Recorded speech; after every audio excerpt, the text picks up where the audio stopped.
Hey, this is Brian from Wright 732, and here's the question of the day. What the fuck is a blended program?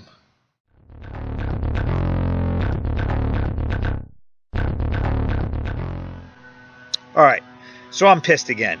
It's kind of my thing. I get fired up when I see a bunch of crap, and I gotta call it out. And in this case, I'm sitting there, I'm flipping through my social media because I'm doing my marketing, whatever, for the day. And a question comes up from a martial arts group that talks about a question for blended programs. And I'm like, what the fuck is a blended program? So I hop on there and I see this guy's like, oh, so for all of you out there who are doing blended programming, give me a good idea for it. So week 1, I do my base art. Week 2, I'll do grappling. Week 3, I'll do striking. Week 4, I'll do application of grappling. Week 5, I'll do application of striking. And week 6, I'll do like my base art plus all this crap. So I'm like, what the fuck am I looking at? Like, this has nothing to do with martial arts to me. This has to do with somebody asking, what's the best way we can entertain a group of people and take money from them by keeping them happy? I don't really know how I feel about this, but it's not good. Because for me, when I look at martial arts as they were intended or how they started, whatever, it was always about focus and effectiveness. It wasn't about profitability. Profitability comes, from marketing your art to your community, expressing your value, and then following up on that value with the arts that you do. I never heard that about the arts traditionally being modified to fit a market. It was kind of, you do what you do. So I'm not really understanding this idea of blended, because we never really become effective if we're always blending, not necessarily changing or modifying because things do evolve, but if we're getting away from a focus on what we do and just constantly playing with ideas, we're never really going to get good at anything. We're just playing. Your dojo is not a sandbox that you come and you fuck around with martial arts. Like, you go there to learn a specific way. And in the process of learning that specific way, you're going to get an increased level of health. You're going to become focused. You're going to become good at that art. You should get some, self-confidence, some ability to defend yourself. There's a ton of benefits from focusing on a way. So why are we going to take the focus off of it outside of just making money? I don't know.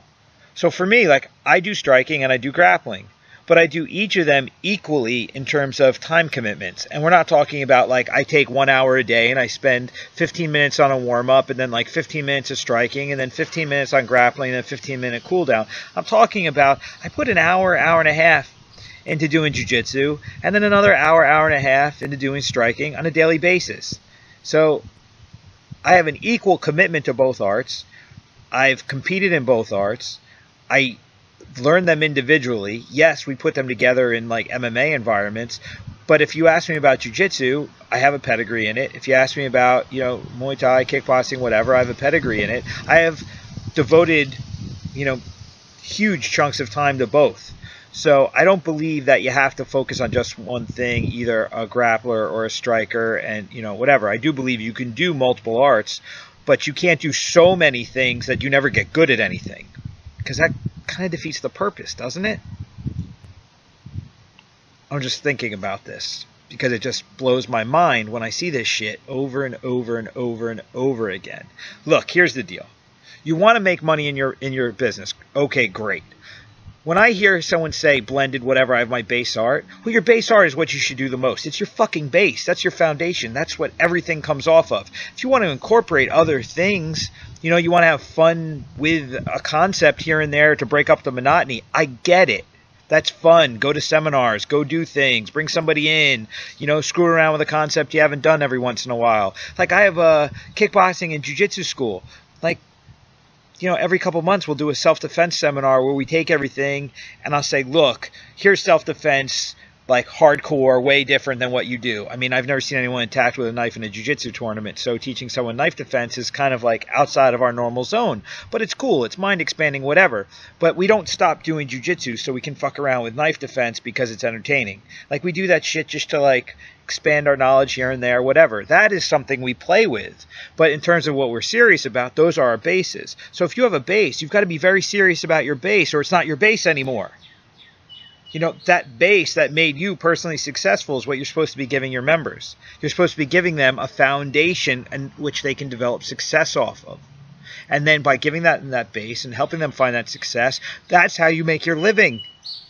It's not entertainment, guys. It's really simple. You're in a service business, and the service you provide is your martial way. Not all of the martial ways in an entertaining format. Well, maybe it is. I don't know. But I think you're a dick if that's what you do, because you're going to be disingenuous and you're not going to be giving a solid product. Who am I to judge?